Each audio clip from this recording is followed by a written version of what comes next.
Birth certificate చూపిస్తూ చేస్తాం. ఆధార్ చూపిస్తూ ఆధార్ కుదరదు.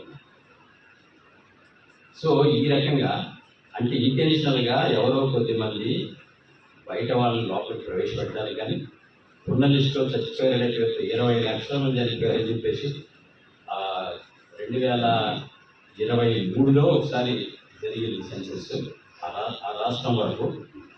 ఇప్పుడు 25 2 ఏళ్లలోనే 20 లక్షల మంది చనిపోయారనేటువంటి 20 లక్షల మంది పేర్లు తీసి పక్కన పెట్టారు.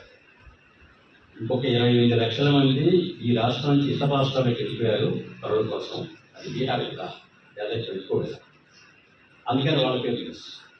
అట్లాంటి పరిస్థితి మనకి రేపు వస్తుంది. మనం ఇండియా లెక్కించకపోతే ఏమవుతుందంటే దీంట్లో కలిసిపోయి ఒక పక్కనేమో సాంస్కృతికమైనటువంటి మన అస్తిత్వం మనం చూసుకోవడం, రెండో పక్కన మనకి రావాల్సినటువంటి ప్రభుత్వం నుంచి మనకి రావాల్సినటువంటి రాయితీలు ఏవైతే ఉన్నాయి. ఇప్పుడు ఉదాహరణకి